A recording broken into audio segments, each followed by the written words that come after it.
नमस्कार, जोहार भारत मित्र देख रहे हैं आप। मेरा नाम अभिषेक भारती है, सहयोगी आरती हमारे साथ हैं।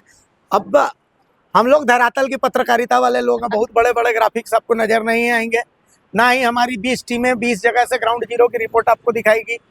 सुबह सुबह गुनगुनी धूप में बैठ करके आराम से निस्वार्थ पत्रकारिता हम दोनों कर रहे हैं, सर्दी का आनंद भी ले रहे हैं और बिहार चुनाव के नतीजे भी वैसे ही आ रहे हैं जैसी उम्मीद थी। भाई साहब, अभी तक का अपडेट यही है कि लगभग 190 से ज्यादा सीटों पर एनडीए बढ़त बनाए हुए है और लगभग 48 सीटों पर जो है वो महागठबंधन बढ़त बनाए हुए है। तो फिर से रिजल्ट वही है। अब आरती, सबसे बड़ी चीज, वोट चोर गद्दी छोड़ का नारा खूब सुनाया गया, फेल हो गया ये नारा, बिहार के लोगों ने इसको फेल कर दिया। हाँ बिल्कुल, देखिए मुद्दे सिर्फ बनाने से नहीं होते, एक बार फिर से ये चीज साबित हुआ है। और ये सिर्फ ऐसा नहीं कि महागठबंधन के लिए, पिछला चुनाव याद कर लीजिए आप। पिछला चुनाव में बीजेपी के पास, एनडीए के पास कई मुद्दे थे, लेकिन रिजल्ट क्या हुआ था ये सबको पता है।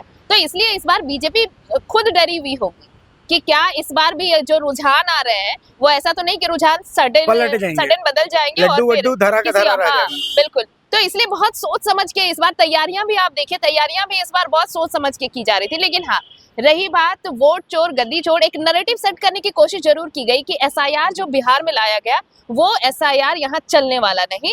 वोट चोर गद्दी चोर, संविधान की बात हुई। राहुल गांधी, आप सोचिए कि 4000 किलोमीटर वो कम नहीं होता है, ये इतनी उन्होंने पूरे बिहार में घूमकर वो ये नैरेटिव बनाने की कोशिश करते नजर आए। लेकिन नतीजा सामने है और मुझे तो लगता है कि शाम होते होते आप देखेंगे कहीं एनडीए की डबल सेंचुरी ना हो जाए।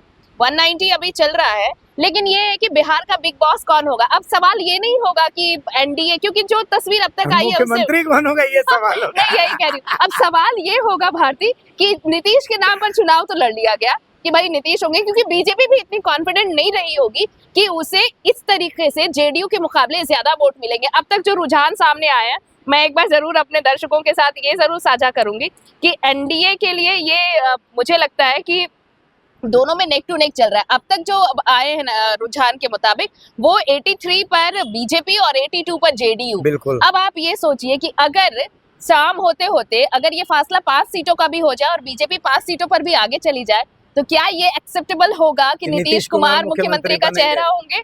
उस वक्त खेमे में खेमाबंदी होगी कि क्या बीजेपी अपना कोई फेस देगी, क्योंकि इसके लिए बीजेपी ने बहुत सालों से मेहनत की है। कम से कम झारखंड जब से अलग हुआ, इन 25 सालों में तो बीजेपी ने खूब मेहनत की है। और ये पहली दफा ऐसा होगा बिहार के इतिहास में जब बीजेपी को वहां की पब्लिक ने इस तरीके से उस पर भरोसा जताया, क्योंकि बीजेपी का कोई आधार कभी भी बिहार में नहीं रहा है। और अगर इस बार उसे जेडीयू से भी ज्यादा वोट आता है तो इसका मतलब है कि बीजेपी वहां सेंध लगाने में कामयाब हुई है। तो ये सिर्फ अब मसला ये नहीं होगा कि सरकार एनडीए की मसला तो ये भी है कि नीतीश सबके हैं। हाँ, मसला तो ये है भाई, बीजेपी की मजबूरी है कि उनको नीतीश के साथ रहना है, लेकिन नीतीश की मजबूरी थोड़ी है, ये दूसरा पक्ष है। ये नीतीश तो सबके हैं। अरे भाई, जब पिछली बार वो चले गए थे तो इस बार उन्हें जाने में क्या है, उनका तो वो। खैर, मेरा ये कहना है आरती, वोट चोर गद्दी छोड़ का नारा तो फेल हो गया। अब सवाल ये है, आप 2 रिजल्ट अपने सामने, घाटशिला का उपचुनाव साथ साथ हुआ, यहाँ पर बीजेपी को मुंह की खानी पड़ रही है। बिल्कुल। और बिहार में वही बीजेपी और जेडीयू जो है साथ लड़ रहे हैं और देखिए कि झंडा पता चला।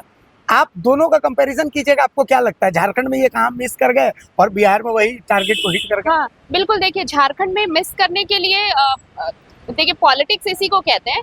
आप सतही तौर पर आप आकलन अगर करेंगे किसी चीजों का तो फिर आपको रिजल्ट भी वैसे ही मिलेगा। आपको पता था, जैसे बिहार में आप देखिए, बिहार में जब चुनाव का बिगुल बजा उसके बाद नहीं, आप 1 साल पहले से वहां पर बीजेपी का रंग देख रहे होंगे कि बीजेपी ने एड़ी चोटी का जोर लगा दिया था। चाहे वो प्रधानमंत्री की योजनाएं, वहां पर शिलान्यास उद्घाटन हो, अमित शाह की सभाएं हो, वो तब नहीं हुआ जब चुनावी डुगडुगी बजी वहां पर। वो सब 1 साल पहले से चल रहा था। वो पूरा ग्राउंड तैयार किया जा रहा था कि कैसे बीजेपी को वहां पर सेट करना है। लेकिन घाटशिला में क्या किया? घाटशिला में ना तो आपने पहले कुछ किया, घाटशिला में जब चुनावी प्रत्याशी भी आपने पैराशूट पर प्रत्याशी लाकर दिया, जो कह रहे हैं लोग। आपने वहां के लोगों से कनेक्ट करने के लिए तब सोचा जब आखिरी पड़ाव आया, तब आपने ये कोशिश की। उसमें भी कोशिश में आप अकेले पड़ गए। बाबूलाल के लिए सिर्फ चंपाई सोरेन, उनके पिता भले ही बीजेपी के नेता है, लेकिन एक पिता के तौर पर जो अपने बेटे को राजनीतिक विरासत सौंपना चाहता है और उसी के लिए एड़ी चोटी का जोर लगा रखा उन्होंने, लेकिन उनके साथ बीजेपी का कोई नेता साथ नहीं नजर आया। भले ही एक दो सभाएं हुई, वो एक कह सकते हैं कि कोरम कंप्लीट करने के लिए हो सकता है, क्योंकि भाई मुंह भी तो दिखाना है आला कमान को, तो वो कोरम कंप्लीट हुआ। लेकिन आप बताइए कि कितने लोगों ने शिद्दत के साथ जैसे बिहार में काम किया वैसे घाटशिला में भी काम किया। और वहां छोड़िए, आला कमान की बात अगर आप कर रहे हैं तो कौन से बड़े नेता आकर एक भी उन्होंने रोड शो कर दिया या फिर सभाएं? क्या मोदी की सभाएं हुई, क्या अमित शाह की सभाएं हुई, क्या राजनाथ की सभाएं हुई? अगर ओबीसी फैक्टर भी होता तो भी बड़े नेता कुछ ऐसे हैं जो यहाँ आकर अच्छे से वोट इंटैक्ट कर सकते थे, लेकिन ये सब फेल रहा। अच्छा एक बात बताइए, 100 करोड़ का मेरा सवाल ये है कि झारखंड बीजेपी के प्रदेश मुख्यालय में आज जश्न मनेगा कि शोक मनेगा? ये हमारे दफ्तर के ठीक सामने है बीजेपी यहाँ पर कार्यालय, मुख्यालय है यहाँ पर, प्रदेश मुख्यालय।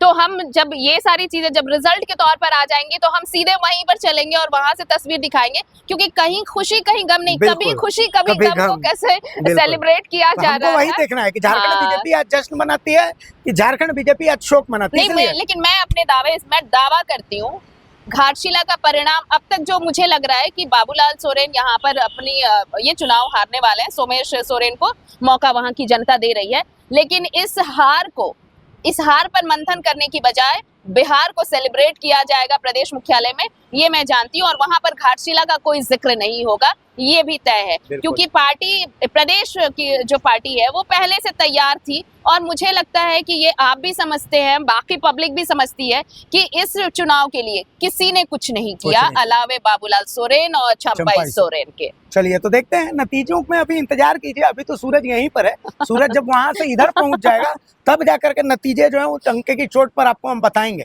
लेकिन अभी नतीजों का शुरुआत है, उसी शुरुआती नतीजों को हमने आपको बता दिया, बाकी आगे आगे देखिए होता है क्या। नमस्कार, जोहार।